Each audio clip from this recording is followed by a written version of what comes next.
Assalamualaikum warahmatullahi wabarakatuh. Alhamdulillah wassalatu wassalamu ala Rasulillah Sayyidina wa Maulana Muhammad ibn Abdillah, amma ba'du.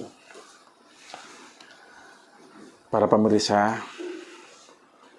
para pecinta, wabil khusus keluarga besar Pondok Pesantren Syamsul Ulum, bertemu kembali dengan kami di sini, itu mutiara dari Syamsul Ulum yang insyaallah hikmah-hikmahnya akan bersama-sama kita ambil, akan bersama-sama kita dapatkan, terkhususnya di bulan Ramadan ini.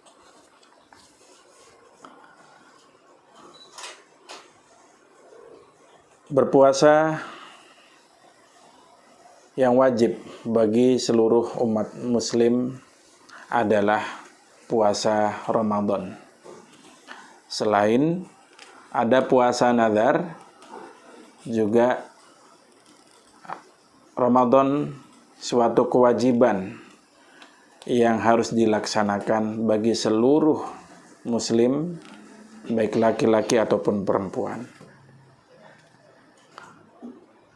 Ibadah puasa tidak sekonyong-konyong datang.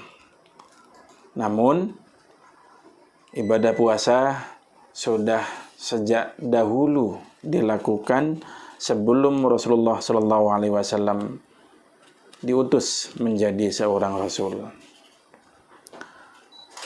Kutiba alaikumusiyam kama kutiba alal ladzina min qablikum la'allakum tattaqun.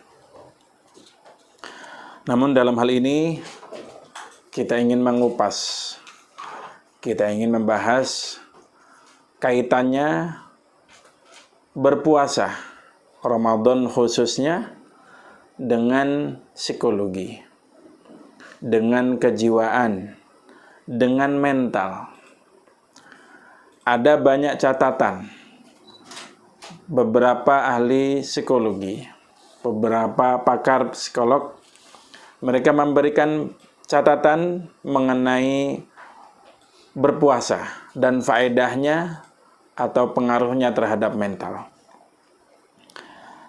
Selain berpuasa itu sebagai ketahanan fisik, juga berpuasa meningkatkan nilai dan pengalaman keagamaannya, juga mempengaruhi tentang nilai sosial. Kemudian beberapa lagi juga mencatat bahwa berpuasa juga bisa meningkatkan kontrol diri, atau dalam hal agama kita mengenalnya dengan mengendalikan hawa nafsu. Dengan berpuasa juga mempunyai kenaikan dalam hal kreativitas. Berpuasa dapat menurunkan agresivitas yang dalam arti cenderung untuk menyakiti orang lain. Bahkan berpuasa berpengaruh terhadap perilaku seks. Ini beberapa salah satu catatan dari para pakar psikologi atau psikolog mengenai berpuasa dalam keterpengaruhannya terhadap kejiwaan atau mental kita. Ada lagi yang juga memberikan catatan, berpuasa dapat memperbaiki mood, bahkan meningkatkan. Berpuasa juga dapat meningkatkan sense of self atau pengenalan diri terlebih dalam. Jika kita menyimak banyak para tokoh spiritual, orang-orang yang bahkan notabene bukan beragama Islam, untuk meningkatkan tingkat spiritualnya. Mereka melakukan ritual, salah satunya dengan berpuasa. Karena dengan berpuasa ini cara yang paling praktis, cara yang paling cepat untuk pertama kita bisa mengenal diri. Kemudian setelah kita mengenal diri, kita bisa mengendalikan diri. Dari sini kita bisa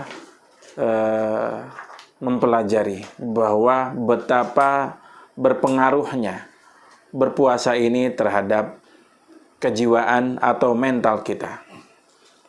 Juga setelah kita mengenal diri, dengan berpuasa memberikan pengajaran kita bagaimana keterkaitannya dengan sosial. Dalam hal kreativitas bahkan ada yang berbeda di saat bulan puasa dengan di luar bulan puasa. Dalam kesehariannya kita bisa melihat pembedaan yang sangat menonjol. Contoh gampangnya, sebelum berpuasa atau sebelum bulan puasa itu kita lihat jalan-jalan mungkin dalam keadaan normal. Namun begitu menjelang bulan puasa datang, apalagi ketika sudah dilaksanakan bulan puasa, kita melihat sangat berbeda antara jalan satu dengan jalan yang lainnya. Seperti contoh halnya, kreativitas muncul. Mereka menyelenggarakan suasana takjil, mereka menghidangkan jajanan-jajanan. Itu adalah salah satu pembeda bulan atau puasa ini dengan yang lainnya. Juga di dalam bulan puasa ini terhadap diri mengajarkan kepada kita untuk bisa introspeksi, kita sadar, sehingga mengajarkan kita untuk bisa salah satunya berbagi, juga kita saling menghargai antara satu dengan yang lainnya. Mungkin selama ini kita selalu dihidangkan dengan makanan-makanan yang indah, makan-makanan yang siap untuk kita santap. Namun dengan berpuasa ini kita harus mengikuti aturan bahwa kita menahan segala apa yang di hadapan kita.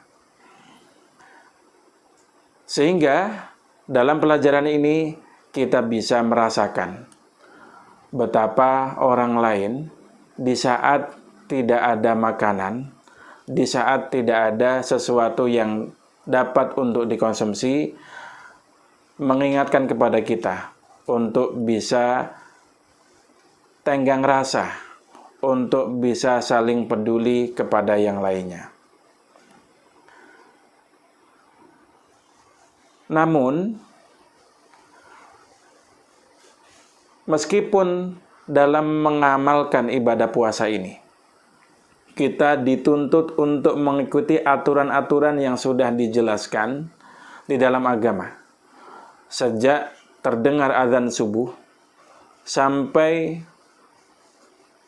terdengar azan maghrib, di situ kita harus menahan segala yang sebelumnya itu boleh kita lakukan. Contoh misalnya, makan yang sebelum azan subuh itu boleh kita lakukan, namun dengan ketaatan kita harus meninggalkan makan dan minum. Begitu juga ketika kita dengan kehidupannya terhadap istri. Dalam firman Allah, "Uhilla lakum lailatas siyam ar-rafath ila nisaikum."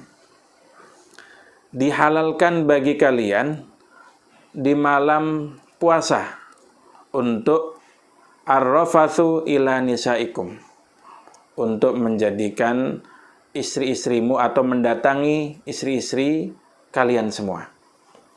Firman Allah mengajarkan kepada kita bahwa di saat siang bulan Ramadan, kita yang sebelumnya berpahala, namun karena bulan puasa atau melaksanakan puasa, kita menjadi terlarang atau melanggar di saat kita melakukan berhubungan intim dengan keluarga.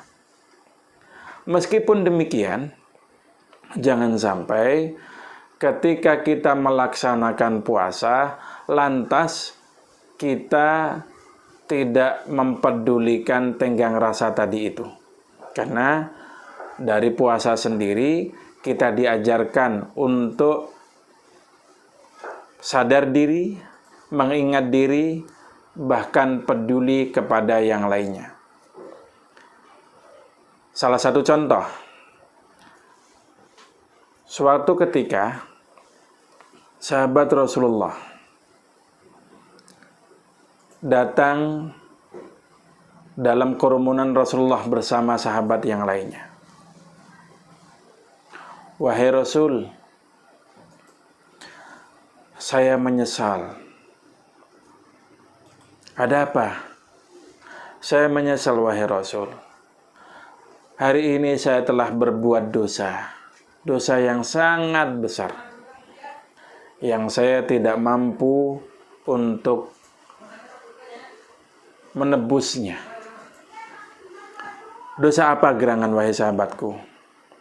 Wahai Rasul, di siang bulan Ramadan ini, saya telah mendatangi istri saya. Saya telah berkumpul dengan istri.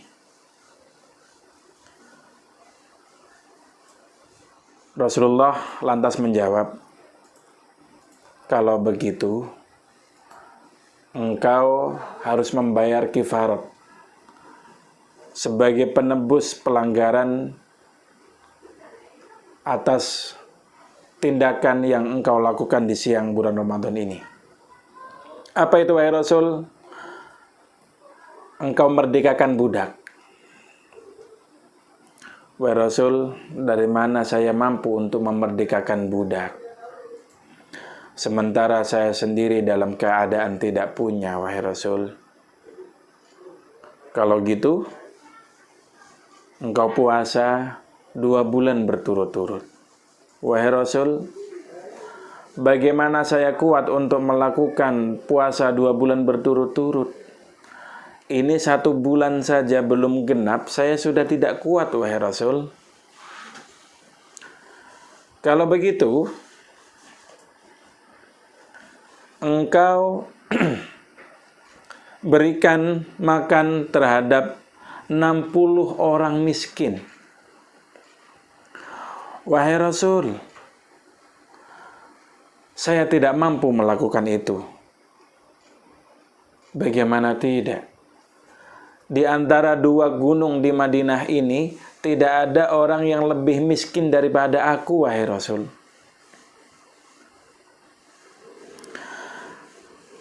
Haruskah aku akan berikan kepada orang yang lebih miskin dariku, wahai Rasul? Rasul pun tertawa, tersenyum mendengar sahabatnya yang bertindak demikian. Sampai-sampai gigi Rasulullah, geraham bagian depan terlihat. Mungkin Rasulullah tidak tahan untuk menahan tawa melihat kelakuan sahabat ini. Rasulullah pun terdiam. Tiba-tiba seseorang sahabat mengantarkan sekeranjang kurma kepada Rasulullah. Tanpa banyak bicara, kurma yang sebelumnya dihadiahkan untuk Rasulullah, Rasulullah pun mengambil itu kurma, 1 keranjang itu, Wahai sahabatku, ambillah dan berikanlah ini sebagai sedekah.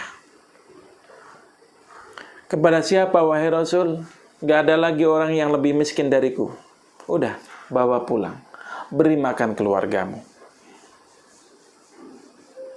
Ini adalah suatu pelajaran besar, bahwa dengan berpuasa, meskipun ada aturan-aturan untuk kita bisa melaksanakan berpuasa dengan sempurna,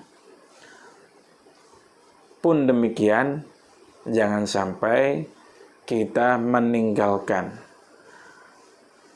untuk kita bisa tenggang rasa, untuk kita bisa menghargai terhadap yang lainnya. Jangan akhirnya ketika kita melaksanakan berpuasa, kemudian melihat orang lain yang mungkin tidak mampu untuk menjalankan puasa, akhirnya kita dengan serta-merta menghardiknya, memarahinya, bahkan menyatakan dia melaksanakan sesuatu yang melanggar agama. Karena inti dari puasa kita sendiri adalah bagaimana kita bisa memberikan pengingat untuk kita sendiri. Mengenal diri, kemudian pengendalian terhadap diri kita sendiri. Dalam hubungannya dengan psikologi yang lainnya, tadi disebutkan bahwa puasa ini mampu untuk menjadi kontrol diri, kemudian meningkatkan kreativitas. Kita sudah tahu semuanya bahwa mungkin saat kita berpuasa itu kita dipinta untuk mengendalikan hawa nafsu. Namun karena kreativitas ini yang muncul bahkan dominan, sehingga yang sebelum bulan puasa atau sebelum melakukan puasa ini tidak pernah mereka lakukan, di saat bulan puasa ini kreativitas muncul, akhirnya ide-ide baru muncul. Sehingga yang tadinya di meja makan itu mungkin terhitung jumlahnya, namun begitu persiapan untuk berbuka, dia mewujudkan segala macam hidangan yang ada di atas meja. Mulai dari varian-varian minumannya, sampai dengan varian makanan-makanannya. Ini menunjukkan kepada kita, menjelaskan kepada kita betapa puasa ini mengantarkan kreativitas terhadap diri kita. Mungkin itu dari segi makanannya. Kalau kita melihat dari beberapa sarana pendidikan, pesantren, atau mungkin lembaga pendidikan yang umum, di bulan puasa ini muncul kegiatan-kegiatan yang sebelumnya belum pernah diwujudkan. Kalau di pesantren mungkin ada yang namanya pesantren kilat, yang tadinya misalnya salah satu kitab yang itu bisa dihatamkan dalam waktu berbulan-bulan. Namun begitu Ramadan datang, banyak pesantren yang dia bisa menghatamkan berkitab-kitab atau banyak kitab dalam satu bulan Ramadan. Kemudian dalam hal kegiatan yang tadinya tidak terwujud, begitu bulan Ramadan datang, ada istilah pesantren pasaran, pesantren kilatan, atau mungkin di dalam dunia yang lain, ketika kita melihat selama sebulan penuh, itu acara televisi penuh dengan ide-ide kreativitasnya. Mereka menyelenggarakan acara-acara yang baru muncul, bahkan itu dimulai dari sebelum waktu sahur, ba'da subuh, sampai berbuka, sampai tarawih itu lengkap dengan acara-acara yang baru diadakannya di bulan Ramadan. Itu adalah kreativitas-kreativitas, mungkin dalam dunia yang lain juga.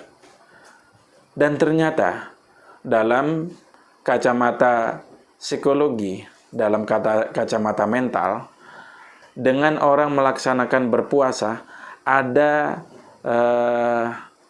mood yang meningkat, sehingga ide-ide itu banyak tercurah. Bahkan banyak penulis yang dia bisa melahirkan banyak judul di waktu atau selama bulan Ramadan ini. Kemudian yang lain juga, mungkin yang tadi kreativitas dalam arti ide-ide untuk kita bisa menghasilkan sesuatu itu naik. Namun juga ada agresivitas. Dalam agresivitas ini, kecenderungan kita untuk menyakiti seseorang itu berkurang. Karena apa? Dalam hadis sendiri, Rasulullah Shallallahu Alaihi Wasallam bersabda, "Asyamu junnatun minan nar, kajunnati ahadikum minal qital, illa ayyakhtariqa bil kadhib wal ghibah." Puasa itu adalah sebuah tameng, sebuah penghalang bagi siapapun yang melakukannya sebagai tameng atas api neraka. Sebagaimana kalian mempunyai tameng dalam saat berperang, kecuali tameng itu engkau rusak dengan adanya al-kadzib, berkata bohong, wal ghibah, dan membicarakan orang lain, membicarakan keburukan orang lain. Dalam hadis ini, dalam pelaksanaan ghibah, dalam pelaksanaan puasa, ada syarat-syarat yang harus kita lakukan mulai dari sahur sampai kepada maghrib. Kita bisa menahan dari makan, minum, dan hal-hal lain yang membatalkan puasa. Kita juga harus ingat bahwa ada hal-hal lain yang meskipun itu tidak membatalkan puasa, tapi itu bisa menggugurkan pahala atau kemuliaan kita melaksanakan puasa. Yaitu dengan kita berkata bohong atau ghibah. Maka dari itu, kepada para muhibbin, kepada para keluarga besar Syamsul Ulum khususnya, dan masyarakat pada umumnya, marilah kita jaga puasa hari ini untuk kita bisa melaksanakan dengan sesempurna mungkin. Mulai dari syarat puasa itu sampai kepada rukun-rukun puasa itu kita bisa melaksanakan, hingga kita bisa menunaikan hal-hal apa-apa yang menjadi pendukung untuk bisa sempurnanya kita bisa melaksanakan puasa, serta kita bisa menjaga dari hal-hal yang bisa menjadikan puasa kita menjadi gugur atau tak bernilai, terutama hubungan kita dengan orang lain. Terima kasih. Demikian dari saya. Semoga puasa kita, amal ibadah kita selama bulan Ramadan ini diterima oleh Allah Subhanahu wa taala. Taqabbalallahu minna wa minkum, taqabbal ya karim. Taqabbalallahu minna wa siyamana wa ruku'ana wa sujudana wa tasbihana. Hadza minni, wassalamualaikum warahmatullahi wabarakatuh.